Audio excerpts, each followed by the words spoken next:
Jadi pertama-tama izinkan saya menyapa dan sekaligus eee, mengucapkan terima kasih ya kepada Universitas Kristen Indonesia dan Halo Pajak yang mengorganize acara seminar-webinar pada pagi hari ini, yang temanya adalah EPA sebagai mitigasi risiko perpajakan dan dampak COVID-19 terhadap proses EPA.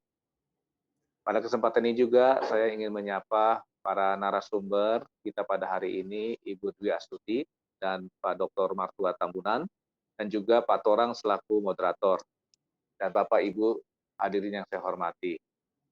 Selamat pagi, Assalamualaikum warahmatullahi wabarakatuh. Bapak dan Ibu sekalian, praktek transfer pricing ini dari tahun ke tahun tuh semakin marak terjadinya ya. Ini seiring dengan semakin mengglobalnya perekonomian dunia dan juga bisnis yang terjadi, dan juga dampak disruptif dari teknologi informasi dan makin banyaknya pelaku usaha global saat ini yang di-trigger oleh perkembangan ICT, Information Communication and Technology. Selain itu, faktor lain yang mendorong maraknya transfer pricing ini adalah karena perbedaan tarif dan ketentuan pajak antar negara jurisdiksi, sehingga menimbulkan loophole perpajakan yang mendorong semakin suburnya praktek pengindaran pajak lintas teritorial. Nah, inilah yang mungkin sebagian besar menjawab pertanyaan dari Bapak Moderator, kenapa transaksi transfer pricing lintas negara ini makin hari, makin tahun, semakin tinggi volumenya. Lebih dari 60% transaksi internasional saat ini dilakukan oleh sesama pelaku usaha global yang memiliki hubungan afiliasi. Sehingga praktek transfer pricing selain semakin bertumbuh, juga semakin sulit dideteksi oleh otoritas pajak suatu negara. Ya, dengan semakin mudahnya perusahaan ini mengakses dari satu negara ke negara lain, ya, dengan dibantu oleh perkembangan teknologi informasi, ini membuat praktek transfer pricing ini semakin sulit untuk dideteksi, ya, oleh otoritas pajak secara unilateral. Dampak yang timbulkan dari praktek transfer pricing tentunya adalah hilangnya potensi penerimaan pajak dari suatu negara, ya, karena basis pemajakannya tergerus oleh praktek adanya transaksi hubungan istimewa lintas negara. Untuk memitigasi risiko tersebut, otoritas pajak perlu melengkapi diri, ya, melengkapi regulasinya, peraturannya, ya, menambal semua loophole di bidang perpajakan, kemudian meningkatkan bukan saja kuantitas, tapi juga kualitas sumber daya manusianya. Jadi perlu adanya building capacity program ya, untuk meningkatkan pengetahuan, keterampilan dari SDM-nya, ya, dan juga perlu dilengkapi dengan infrastruktur. Ya. Infrastruktur, misalnya data makro, mikro, ekonomi, ya, perlu kita lengkapi, ya, serta data comparable yang dibutuhkan untuk menangani permasalahan yang timbul dari praktek transfer pricing. Ya, data comparable misalnya data mengenai royalti, ya, data mengenai performance dari perusahaan, data-data keuangannya, ya, ini sangat dibutuhkan terutama di dalam menangani transfer pricing, ya. Selain itu, perjanjian kerjasama dan kolaborasi internasional juga sangat diperlukan untuk mengatasi permasalahan pajak secara global, termasuk transfer pricing. Jadi ada dua isu yang harus diperhatikan, ya, bagi suatu otoritas pajak dimanapun, ya, dalam rangka menangani transfer pricing. Pertama, otoritas itu sendiri yang harus melengkapi dirinya, ya, dari segi regulasi, SDM maupun infrastruktur, Dan yang kedua tentunya diperlukan adanya eh, kolaborasi internasional. Ya, ini juga perlu diperhatikan ya di dalam penanganan transfer pricing, terutama penanganan transaksi eh, internasional. Ya, Bapak dan Ibu sekalian, terkait dengan perjanjian dan kerjasama internasional, belum lama ini memang OECD ya telah membentuk International Fora yang beranggotakan 137 jurisdiksi, di mana Indonesia termasuk salah satu dari anggotanya. Kemudian telah mengumumkan menetapkan ada 15 rencana aksi BEPS, Base Erosion and Profit Shifting, yang dimaksudkan adalah untuk menangani praktek agresif tax planning lintas negara. Nah, di dalam 15 rencana aksi BEPS tersebut, ya, terdapat beberapa rencana aksi yang berkaitan langsung dengan penanganan transfer pricing. Yang pertama adalah rencana aksi 8 sampai 10. Rencana aksi 8, 9 dan 10 ini menyangkut mengenai ketentuan transfer pricing, ketentuan transfer pricing ya. Sedangkan rencana aksi 13 ini menyangkut mengenai dokumentasi transfer pricing ya, dokumentasi transfer pricing. Sedangkan rencana aksi 14 ini menyangkut mengenai dispute resolution atau pencegahan dan penyelesaian sengketa pajak yang ditimbulkan oleh transfer pricing. Jadi ada beberapa rencana aksi dari 15 rencana aksi yang memang diperuntukkan untuk menangani masalah persoalan transfer pricing. Dan kita tahu bahwa transfer pricing ini merupakan isu klasik. Isu ini sudah muncul jauh sebelum saya jadi pegawai Direktur Jenderal Pajak, sebelum saya jadi Ketua Kompartemen Akuntan Pajak Ikatan Akuntan Indonesia. Transfer pricing ini sudah muncul, sudah ada, dan sampai sekarang. Jadi ini merupakan isu klasik yang perlu ditangani secara bersama, baik di semua negara. Bapak dan Ibu sekalian, sengketa transfer pricing, sengketa pajak transfer pricing, umumnya secara internasional itu dapat diselesaikan dengan dua jalur. Pertama, jalur domestik yang kita kenal dengan domestic remedy, ini melalui keberatan dan banding. Dan yang kedua melalui jalur internasional atau yang kita kenal dengan Mutual Agreement Procedure atau MAP dan melalui arbitrase. Nah, Indonesia saat ini untuk jalur internasional memilih untuk menyelesaikan sengketa pajak melalui MAP.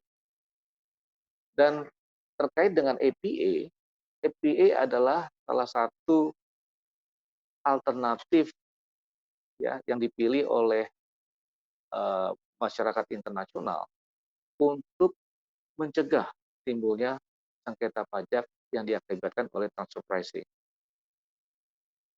Apa itu APA? APA merupakan kesepakatan mengenai kewajaran harga. Jadi kesepakatan mengenai arm's length price, ya, kesepakatan mengenai kewajaran harga, harga wajar yang terbentuk dari transaksi afiliasi ya antara otoritas pajak suatu negara, katakan Indonesia, dengan wajib pajaknya, katakan PTX. Ini yang disebut dengan Unilateral Advance Pricing Agreement atau UAPA. Sedangkan kesepakatan bila terjadi antar kompeten authority dari dua negara mitra P3B, maka ini yang disebut dengan Bilateral Advance Pricing Agreement. Jadi sebagai informasi, Indonesia, Direktur Jenderal Pajak, sudah memiliki beberapa UAPA maupun BAPA. Terakhir kita berunding dengan Jepang, ada beberapa kesepakatan yang sudah kita setujui. Nah, ini menunjukkan bahwa memang Indonesia sebagai bagian dari masyarakat komunitas internasional, kita aktif ya berupaya untuk mencegah timbulnya sengketa pajak yang diakibatkan oleh transfer pricing, baik melalui UAPA maupun melalui BAPA. Ya. Dan Bapak Ibu hadirin yang saya hormati, tadi sebagaimana saya sebutkan bahwa APA merupakan alternatif untuk mencegah sengketa transfer pricing yang dapat menguras tenaga, waktu, dan biaya. Tadi Bapak moderator sudah menjelaskan bahwa sengketa transfer pricing itu benar-benar menguras energi, ya, dan menguras perhatian baik administrasi perpajakan di suatu negara, katakan otoritas pajaknya, maupun wajib pajaknya. Nah, lebih baik tentunya bagaimana kita mencegah timbulnya sengketa pajak yang diakibatkan oleh transfer pricing. Ya, nah oleh karena itu APA merupakan salah satu solusi yang terbaik untuk mencegah itu. Ya, singkatnya, memang APA itu diharapkan dapat memitigasi risiko sengketa transfer pricing. Kemudian, APA selain dia merupakan alternatif solusi terbaik untuk mencegah timbulnya sengketa pajak, APA juga memberikan kepastian hukum bagi wajib pajak yang melakukan transaksi hubungan istimewa atau related party transaction, ya, dengan afiliasinya. Karena dia memberikan kepastian hukum, tentunya ini berpengaruh terhadap biaya kepatuhan yang murah, low tax compliance, ya. Jadi diharapkan EP ini menjadi semacam insentif bagi investor asing yang melakukan investasi di Indonesia. Kenapa? Karena dia mendapatkan kepastian hukum di muka, di awal, atas transaksi hubungan istimewa dia dengan afiliasi dia yang ada di luar negeri, misalnya, atau di negara ketiga. Ya, nah ini adalah insentif yang bisa dinikmati oleh wajib pajak, terutama wajib pajak urusan penanaman modal asing, kalau ini berkaitan dengan transaksi lintas negara. Bapak dan Ibu hadirin yang saya hormati, kita ketahui bahwa pemerintah Indonesia dalam hari ini Direktorat Jenderal Pajak ya telah mengeluarkan sejumlah regulasi dalam rangka untuk ya dapat mengimplementasikan APA berdasarkan International Best Standard, berdasarkan tadi BEPS Action 810 maupun BEPS Action 13 dan BEPS Action 14. Nah, pemerintah sudah menerbitkan regulasi tersebut dengan mengeluarkan Peraturan Menteri Keuangan Nomor 22 Tahun 2020 dan Peraturan Direktur Jenderal Pajak Nomor 17 ya Tahun 2020 yang antara lain mengatur mengenai APA ya khususnya menyangkut masalah jangka waktu penyelesaian ya mengenai rollback dan juga relaksasi permohonan APA dalam kondisi pandemi COVID-19. Nanti akan dijelaskan oleh Bu Dwi Astuti. Jadi ini adalah hal-hal yang diatur antara lain selain misalnya disajikannya format yang sederhana ya dan baku untuk permohonan APA. Jadi banyak kemudahan di bidang administrasi yang diberikan di dalam aturan yang baru ini, termasuk mempersingkat birokrasi atau prosedur penyelesaian APA. Selain itu, pemerintah juga sudah mengeluarkan tadi sebagaimana saya sebutkan di muka mengenai PMK 213 tahun 2016 mengenai kewajiban untuk menyelenggarakan dokumentasi transfer pricing, baik itu dalam bentuk master file, local file, maupun country by country report. Jadi kurang lebih itulah mungkin pengantar dari saya mengenai advance pricing agreement, dan saya harapkan nanti dalam paparan Ibu Dwi Astuti, Bu Dwi akan mengupas secara lebih teknis ya mengenai apa itu advance pricing agreement, bagaimana kita dapat mengajukan permohonan untuk mendapatkan fasilitas tersebut, dan apa-apa yang harus kita persiapkan, ya berapa lama jangka waktunya, ya dan apa manfaatnya, ya ketika kita mengalami katakanlah pemeriksaan rutin, ya, atau pemeriksaan khusus, ya. Nah, tentunya EPI ini sangat sangat bermanfaat, ya, karena dapat memberikan efisiensi dan perusahaan bisa lebih fokus terhadap usahanya. Mungkin demikian yang bisa saya sampaikan sebagai keynote speech dalam acara yang menurut saya ini acaranya high level, ya, karena menyangkut satu pengetahuan yang sangat tinggi, yaitu mengenai advance pricing agreement, dan tentunya hadirin yang hadir pada acara ini sangat diuntungkan karena bisa langsung berdiskusi dengan konseptor dari regulatornya, Ibu Dwi Astuti dengan tim, dan saya harapkan juga nanti Pak Martua, praktisi yang juga sudah kita kenal, bisa membuat acaranya semakin semarak, ya, dengan dipandu oleh moderator kita Pak Toran Kitangga.